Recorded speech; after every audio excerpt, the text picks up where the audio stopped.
नमस्कार दोस्तों, मैं सुप्रिया स्वागत करती हूँ आपका डिकोड एग्जाम की डेली करंट अफेयर की क्लास में। दोस्तों, आज हम अपनी करंट अफेयर की क्लास में डिस्कस करेंगे 29 अप्रैल, ठीक है, 29 अप्रैल से रिलेटेड करंट अफेयर को। तो चलिए जल्दी से आप सभी लोग सेशन से जुड़ जाइए, सेशन को आप सभी लोग शेयर करें। और जैसा कि मैं उम्मीद कर रही हूँ आप सभी लोग बहुत ही अच्छे से होंगे और अच्छे से अपनी प्रिपरेशन कर रहे होंगे। और इसी के साथ साथ आज हम अपनी क्लास में 29 अप्रैल के करंट अफेयर को डिस्कस करेंगे। तो क्लास स्टार्ट करूं उसके पहले कहना चाहूंगी कि जल्दी से चैनल को सब्सक्राइब कर लीजिए और बेल आइकन को प्रेस कर लीजिए। इससे आपको चैनल से रिलेटेड हर क्लास की वीडियो का प्रॉपर नोटिफिकेशन मिलेगा और आपकी कोई भी क्लास मिस नहीं होगी। आइए दोस्तों स्टार्ट करते हैं हम अपनी क्लास को और आते सबसे पहले प्रश्न पे। तो जब भी मैं क्वेश्चंस को रीड करूं तो कोशिश करिए खुद से आंसर देने की, वीडियो को पॉज किया करिए और कमेंट बॉक्स में आंसर किया करिए। दोस्तों सबसे पहला जो हमारा प्रश्न है वो है अपॉइंटमेंट से रिलेटेड। देखिए प्रश्न क्या है कि निम्नलिखित में से किसे नेस्कॉम का नया अध्यक्ष नियुक्त किया गया है। तो नेस्कॉम का नया अध्यक्ष दोस्तों किसे नियुक्त किया गया, ऑप्शंस आप देख रहे हैं और इसका जो करेक्ट आंसर है वह है अनंत माहेश्वरी। अनंत माहेश्वरी को नेस्कॉम का नया अध्यक्ष नियुक्त किया गया है। दोस्तों आइए इस बारे में देखते हैं। तो ये जैसा कि आपको पता है नेस्कॉम एक निकाय है जो कि आईटी उद्योग से संबंधित है, ठीक है। और इसमें देखा जाए जो वर्तमान समय जो माइक्रोसॉफ्ट इंडिया के जो अध्यक्ष थे अनंत माहेश्वरी, उन्होंने जो है उन्हें आईटी की जो नेस्कॉम है उसका अध्यक्ष नियुक्त किया गया है। इसी के साथ साथ देखा जाए तो इन्होंने किसकी जगह ली है, तो वर्तमान में देखिए जो इस समय टाटा कंसल्टेंसी सर्विसेज के जो व्यवसाय और प्रौद्योगिकी सेवाओं के जो अध्यक्ष हैं दोस्तों कृष्ण रामानुजम, तो ये पहले जो कि नेस्कॉम के पूर्व अध्यक्ष थे और इन्हीं के स्थान इन्होंने लिया है अनंत माहेश्वरी ने। तो अनंत माहेश्वरी ने कृष्णन रामानुजम का जगह लिया है। इसके साथ साथ कंपनी ने अपना उपाध्यक्ष भी नियुक्त किया है। तो कंपनी ने 2023-24 की बात करें तो देखिए यहाँ पे वर्तमान में यहाँ पे जो कॉग्निजेंट इंडिया के अध्यक्ष हैं, प्रबंध निदेशक है जिनका नाम है राजेश नाम्बियार। तो राजेश नाम्बियार को जो है नेस्कॉम ने अपना उपाध्यक्ष नियुक्त करने की बात कही है। तो अगर हम देखें यहाँ पे नेस्कॉम के नए अध्यक्ष जो बनाए गए हैं वो अनंत माहेश्वरी जी को बनाया गया है। आइए नेस्कॉम को देख लेते दोस्तों, चूंकि ये आईटी उद्योग से संबंधित ये कंपनी है। फुल फॉर्म देखिए आपके लिए इंपॉर्टेंट हो जाता है, national association of software and services company. इसकी स्थापना दोस्तों 1988 में हुई थी। और इसकी बात किया जाए दोस्तों तो ये एक गैर लाभकारी औद्योगिक संघ है और जनरली देखा जाए तो ये जो आईटी उद्योग है, ठीक है, आईटी उद्योग के लिए एक सर्वोच्च निकाय की तरह कार्य करती है। आईटी उद्योग के सर्वोच्च निकाय है, फुल फॉर्म ध्यान रखिएगा। और जैसे कि आपको पता है इसी तरह फसाई हो गया, ठीक है, फिक्की हो गया, ठीक है, और फिक्की हो गया, और ये सारी चीजें जो है पूछी जाती, क्रम पूछ दिया जाता है। चलिए आप मुझे बताइए फिक्की के बारे में बताइए कि फिक्की की जो है स्थापना कब हुई थी, ठीक है, किस ईयर में हुई थी, इसका हेडक्वार्टर कहाँ पे फिक्की का, और वर्तमान में जो है इसके चेयरपर्सन कौन है फिक्की के, आप मुझे वो बताइए। और साथ ही साथ एसोचैम, ठीक है, एसोचैम के भी बारे में आप मुझे कमेंट बॉक्स में बताइए। तो इसका क्रम याद रखिएगा, इन कंपनियों की जो है इस्टेब्लिश कब फॉर्म हुई थी और किस साल जो हुई थी उसका क्रम ध्यान रखिएगा। आइए कुछ और भी अपॉइंटमेंट देख लेते हैं। यहाँ पे देखिए कर्नाटक विकास ग्रामीण बैंक जो है उसने अपना नया अध्यक्ष नियुक्त किया है। किसे दोस्तों, तो श्रीकांत एम भांडीवाड़, ठीक है। तो श्रीकांत एम भांडीवाड़ जो है ये कर्नाटक विकास बैंक के नए अध्यक्ष के रूप में कार्यभार इन्होंने ग्रहण किया है। वहीं पे अभी हम लोगों ने कुछ दिन पहले देखा कि मिश्रित जो है मार्शल आर्ट फेडरेशन उसके अध्यक्ष के रूप में किसे नियुक्त किया गया है दोस्तों, तो ये किया गया महावीर सिंह फोगाट को जो है मिश्रित मार्शल आर्ट का अध्यक्ष नियुक्त किया गया है। वहीं देखा जाए बैंक है एचडीएफसी बैंक। एचडीएफसी बैंक ने अपना उप प्रबंध निदेशक किसे नियुक्त किया है दोस्तों, फैजाद भरूचा को, ठीक है, ध्यान रखिएगा ये फैजाद नहीं है कैजाद है, ठीक है, कैजाद भरूचा जिनकी तस्वीर आप स्क्रीन पे देख रहे हैं, इन्हें जो एचडीएफसी बैंक ने अपना उप प्रबंध निदेशक के रूप में नियुक्त किया है। आइए अगले प्रश्न की तरफ बढ़ते हैं जो कि रिपोर्ट से रिलेटेड है। अगला प्रश्न है हमारा कि हाल ही में किसके द्वारा विश्व विकास रिपोर्ट 2023 प्रवासी शरणार्थी और समाज रिपोर्ट जारी किया गया है, ठीक है। तो प्रवासी शरणार्थी और समाज रिपोर्ट किसके द्वारा जारी किया गया दोस्तों, ये किया गया है वर्ल्ड बैंक के द्वारा। तो वर्ल्ड बैंक ने देखा जाए अभी विश्व विकास रिपोर्ट जारी किया है, ठीक है। आइए इसके बारे में बात करते हैं। तो यहाँ पे देखिए इस पूरी रिपोर्ट का नाम क्या है, वर्ल्ड डेवलपमेंट जो है रिपोर्ट है, किससे संबंधित है, माइग्रेंट रिफ्यूजीज एंड सोसाइटीज, ठीक है। तो यहाँ पे जो है प्रवासी शरणार्थी और समाज से संबंधित रिपोर्ट है विश्व विकास रिपोर्ट। किसके द्वारा जारी किया जाता है दोस्तों, वर्ल्ड बैंक के द्वारा, विश्व बैंक के द्वारा इसे जारी किया जाता है। इस रिपोर्ट में प्रवासी लोगों के बारे में बात किया गया है कि उन्हें जो है भारत के अंदर जब वो प्रवास करते हैं और जब वो भारत के बाहर प्रवास करते हैं किसी अन्य देश में, तो उस दौरान जो उनकी आय में वृद्धि होती है वो उसके आधार पर रिपोर्ट जारी की गई है।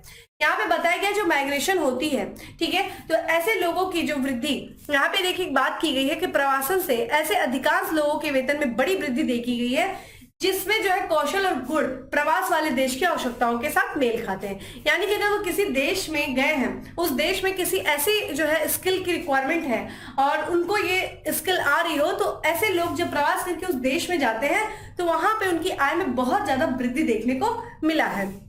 इसी के साथ साथ हम बात करें, जब ये भारतीय वर्कर जो होते हैं जब वो बाहर जाते हैं, भारत के बाहर जाते हैं, तो उनकी आय में देखिए लगभग ये बताया गया है कि वो 120% की वृद्धि देखी गई। लेकिन जब भी वो भारत के आंतरिक क्षेत्र, मान लीजिए एक स्टेट से दूसरे स्टेट जा रहा है, मान लीजिए उत्तर प्रदेश का व्यक्ति कोई महाराष्ट्र में प्रवास कर रहा है और वहां पे वो वर्क कर रहा है, तो उसकी उतनी आय में वृद्धि नहीं होती जितना भारत का व्यक्ति अगर अमेरिका में जाकर के प्रवास करता है और वहां वो जाकर के कार्य करता है। तो आंतरिक प्रवासन की बात करें दोस्तों, तो ऐसी स्थिति में जो व्यक्तिगत आय होती है उसमें मात्र लगभग 40% की वृद्धि देखी गई। लेकिन जब वो दूसरे देश में जाता है तो वहां पे तिगुना वृद्धि देखने को मिल रही है, लगभग 120% वृद्धि देखने को मिल रही है।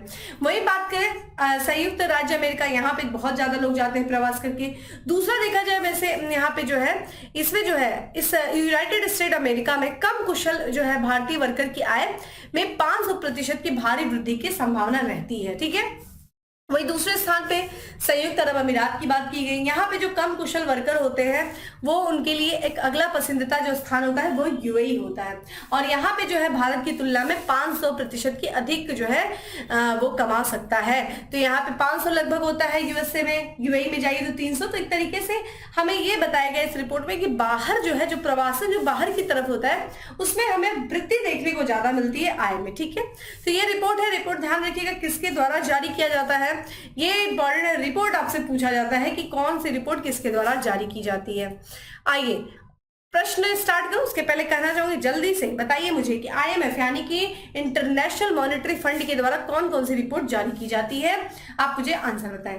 अगला प्रश्न है कि निम्न में से किसने 64 साल बाद व्यक्तिगत रूप से रेमन मैग्नेसिस अवार्ड फाउंडेशन प्राप्त किया है, ठीक है।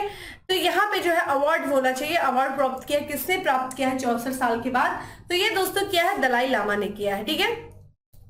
तो दोस्तों दलाई लामा ने देखा जाए अभी हाल ही में रेमन मैग्नेसिस अवार्ड फाउंडेशन के जो सदस्य हैं वो सदस्य से अपने आवास पर ही देखा जाए व्यक्तिगत रूप से 1959 का रेमन मैग्नेसिस पुरस्कार जो है वो प्राप्त किया है। तो व्यक्तिगत रूप से जो इस जो है रेमन मैग्नेसिस अवार्ड फाउंडेशन की जो अध्यक्ष थी दोस्तों, जिनका नाम है सुसाना बी अफान, ने जो है फाउंडेशन ट्रस्टी जिनका नाम है एमिली ए एब्रा, इनके साथ मिलकर के जो है इन्होंने दलाई लामा के जो है निवास स्थान पे गए थे, आवास पर गए थे, उनको व्यक्तिगत रूप से जो है रेमन मैग्नेसिस अवार्ड प्रदान किया है, ठीक है। इस पुरस्कार की बात किया जाए तो यह पुरस्कार देखिए दलाई लामा ने जो कार्य किया तिब्बती समुदाय के संघर्ष के लिए, तिब्बती संस्कृति की प्रेरणा दिलाने के लिए जो उनका कार्य था, इसके लिए ये पुरस्कार इनको प्रदान किया गया है। बात करें दोस्तों 1959 से देखा जाए जो चाइना जिस तरीके की स्थिति रही है, चाइना के दबाव जो कि दलाई लामा जो है तिब्बत से उन्होंने निर्वासन के बाद देखा जाए वो भारत में तब से वो रह रहे हैं।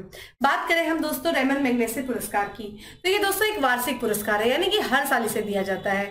और ये जो एशिया में जो व्यक्ति होते हैं, जो संगठन होते हैं, जिन व्यक्तियों ने, जिन संगठन ने अपने समुदाय के हित के लिए असाधारण जो साहस किया है, जो कार्य किया है, उनमें जो सेवा दी है, उन सेवा को मान्यता देने के लिए रेमन मैग्नेसिस पुरस्कार प्रदान किया जाता है। इस पुरस्कार का दोस्तों जो नाम पड़ा था वो फिलीपींस के जो 7वें राष्ट्रपति थे रेमन मैग्नेसिस, उनके नाम पर पड़ा था, उन्हीं की याद में पुरस्कार दिया जाता है। और इस पुरस्कार की स्थापना यानी कि 1957 में की गई थी। तो एशिया के लोगों को यह पुरस्कार दिया जाता है, जो है रेमन मैग्नेसिस पुरस्कार। अभी देखा जाए तो दलाई लामा को प्रदान किया गया है, ठीक है। आइए दोस्तों अगले प्रश्न की तरफ चलते हैं और हमारा अगला प्रश्न है कि नाटो, ठीक है, North Atlantic Treaty Organization, NATO बहुत इंपॉर्टेंट है आप लोग के लिए, पूरी संभावना है, लगातार चर्चा में रहा है नाटो। और यहाँ पे हम बात करते हैं नाटो द्वारा किस देश में, ठीक है, लॉक्ड शील्ड साइबर रक्षा अभ्यास 2023 को आयोजित किया गया है। तो किस देश में किया गया है दोस्तों, लॉक शील्ड साइबर रक्षा अभ्यास है, ये साइबर से संबंधित ये अभ्यास है और नाटो के द्वारा आयोजित किया गया है दोस्तों। ये किया गया है एस्टोनिया। तो यहाँ पे दोस्तों करेक्ट आंसर इज ए, ठीक है, करेक्ट आंसर दोस्तों क्या है, ए है जो इसका करेक्ट आंसर है। तो ये देखिए वार्षिक ये अभ्यास है, हर साल आयोजित किया जाता है अभ्यास। क्या नाम है दोस्तों? Lock the shield. ठीक है, तो ये 2023 का जो लॉक द शील्ड अभ्यास की जो मेजबानी की गई है वो एस्टोनिया में किया गया, एस्टोनिया के द्वारा। और एस्टोनिया में एक जगह है जिसका नाम है टेलिन। तो टेलिन में जो है नाटो सहकारी साइबर रक्षा उत्कृष्टता केंद्र द्वारा जो है इस वार्षिक अभ्यास का आयोजन किया गया। क्या नाम है दोस्तों? लॉक द शील्ड जो है इसका नाम है, ये जरूरी है। इस अभ्यास की दोस्तों जो शुरुआत हुई थी वो 18 अप्रैल 2023 को इस अभ्यास की शुरुआत की गई थी। इसमें देखा जाए इस अभ्यास में जो नाटो सहयोगी, जो नाटो के सदस्य देश है और जो भागीदारी सहित लगभग 38 देशों के 3000 से अधिक जो है प्रतिभागियों ने इस अभ्यास में भाग लिया। ठीक है, ये चीज ध्यान रखिएगा। चलिए आप मुझे बताएं कमेंट बॉक्स में कि अभी हाल फिलहाल में नाटो का एक नया सदस्य देश बना है। ठीक है, तो बताइए वर्तमान में जो है कितने मेंबर्स है नाटो के? नाटो के मेंबर्स बताइए। न्यू मेंबर कौन बना है वो बताइए। ठीक है, न्यू मेंबर्स कौन है वो बताइए। नाटो कब एस्टैब्लिश हुआ ये बताइए। और मुझे ये बताइए कि नाटो का हेडक्वार्टर कहाँ है। नाटो के बारे में डिटेल आपके लिए बहुत इंपॉर्टेंट है। ठीक है, तो मेंबर्स बताइए कितने मेंबर्स है, न्यू मेंबर कौन बना है, कौन सी कंट्री बनी है ना। और जानते हैं नाटो को ही लेकर के जब नाटो में जुड़ने का फैसला लिया यूक्रेन ने, उसके बाद से जो आक्रमण हुआ रशिया का और अभी तक रशिया और यूक्रेन का जो वॉर चल रहा है, ये इसमें बहुत बड़ा जो नाम है वो नाटो। तो नाटो ध्यान रखिएगा, ये आपके लिए जरूरी है, नॉर्थ अटलांटिक ट्रीटी ऑर्गेनाइजेशन। आइए बात करते हैं अगले प्रश्न की कि भारतीय सेना ने सैन्य कर्मियों को चीनी भाषा का प्रशिक्षण देने के लिए किस यूनिवर्सिटी के साथ समझौता किया है। तो देखिए भैया, जिस तरीके से चीनी जो है ये लगातार भारत की सीमा में हस्तक्षेप कर रहे हैं, घुस रहे हैं, तो इसके लिए भाई हमें भी उनकी भाषा में, उन्हीं की भाषा में उनको जवाब देना है ना। जस्ट बिकॉज ऐसे याद करने के लिए बोल रही है, ऐसा मत सोचना। तो यहाँ पे देखिए जो सैन्य कर्मियों को चीनी भाषा का जो प्रशिक्षण दिया जाएगा, इसके लिए जो है भारतीय सेना ने, ध्यान रखिएगा, तेजपुर विश्वविद्यालय के साथ क्या किया है? समझौता किया है। ठीक है, यहाँ पे भारतीय सेना और तेजपुर जो विश्वविद्यालय है उसने भारतीय सेना के जवानों को, ठीक है, किस भाषा, कौन सी भाषा? चीनी भाषा में प्रशिक्षण देने के लिए इन दोनों ने मिलकर के एक MOU यानी कि मेमोरेंडम ऑफ अंडरस्टैंडिंग की है। इसमें देखा जाए ये जो पूरी जो भाषा के लिए जो ट्रेनिंग दी जाएगी, जो प्रशिक्षण दिया जाएगा, इसकी अवधि लगभग 16 सप्ताह होगी और ये जो है ये तेजपुर विश्वविद्यालय में आयोजित किया जाएगा।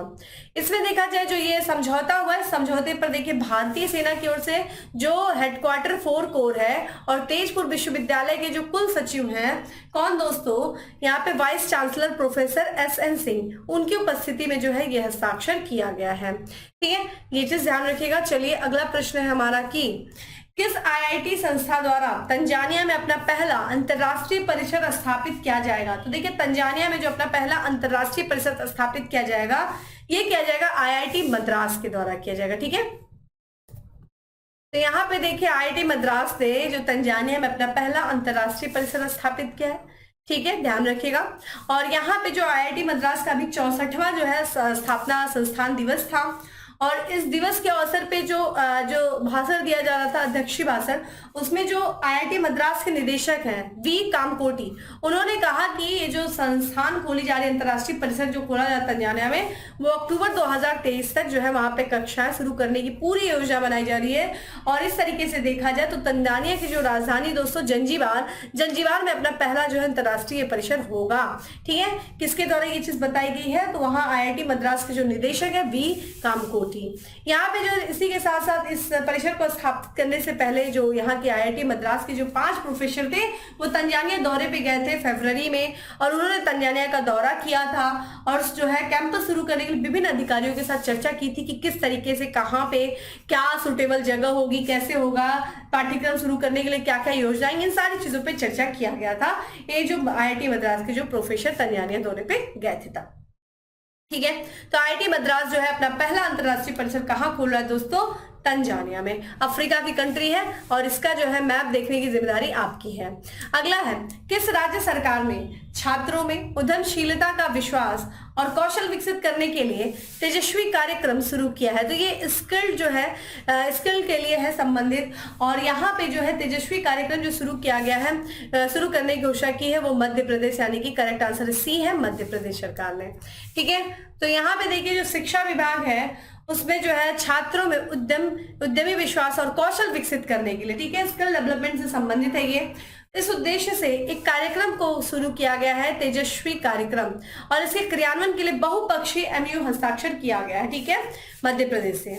इस समझौते के ये जो सह समझौता पत्र है एमओयू, इसमें आयुक्त लोका शिक्षण, राज्य ओपन स्कूल और सहयोगी संस्थान उद्यम learning foundation, the foundation alliance के बीच में जो है हस्ताक्षरित किया गया है, ठीक है।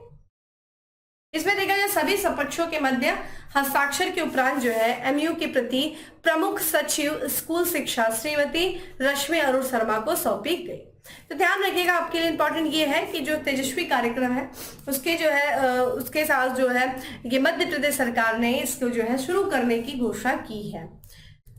आइए अगले प्रश्न की तरफ बढ़ते हैं। और अगला प्रश्न है कि सरकार द्वारा क्षेत्रीय संपर्क उड़ान, ठीक है, क्षेत्रीय संपर्क योजना उड़ान के किस दौर का शुभारंभ किया गया है। तो सरकार के द्वारा जो है दोस्तों ये जो उड़ान स्कीम है, आपको पता है, उड़े देश का हर नागरिक, उसके जो है किस दौर का शुभारंभ किया गया, 5वां, ठीक है, 5वां संस्करण शुरू किया गया है सरकार के द्वारा। तो यहाँ पे दोस्तों देखा जाए 21 अप्रैल की बात है। तो यहाँ पे जो नागरिक उड्डयन मंत्रालय, ध्यान रखिएगा, उड़ान जो है स्कीम नागरिक उड्डयन मंत्रालय के द्वारा संचालित की जा रही है और एक क्षेत्रीय हवाई संपर्क योजना है। ध्यान रखिएगा, क्षेत्रीय हवाई संपर्क है, ये डोमेस्टिक जो है लेवल पे ये जो हवाई संपर्क है उसको बढ़ावा देने के लिए सरकार ने उड़ान स्कीम को शुरू किया था। उड़ान यानी कि उड़े देश का आम नागरिक, ठीक है, उड़े देश का आम नागरिक उड़ान। इसके नए जो है 5वें दौरे का शुरुआत किया गया है नागरिक उड्डयन मंत्रालय के द्वारा। इसमें देखा जाए इससे क्या है, देश के दूर दराज और क्षेत्रीय इलाकों में कनेक्टिविटी को और बढ़ाने तथा अंतिम स्थल तक हवाई संपर्क का लक्ष्य हासिल करने के लिए इसे जो है लॉन्च किया गया है। इसकी कुछ विशेषताओं को भी देख लेते हैं, उड़ान 5.0 को, ठीक है, ये जरूरी कुछ विशेषताएं देख लेते हैं। हम एक एक चीज विशेषताओं को रीड कर रहे हैं, आप देखिएगा। इसमें देखा जाए इस राउंड में, ठीक है, उड़ान जो 5.0 है उसमें श्रेणी 2 जो कि 20 से लेकर के 80 सीटों का और श्रेणी 3 जो कि 80 सीटों से अधिक है पर केंद्रित होगा।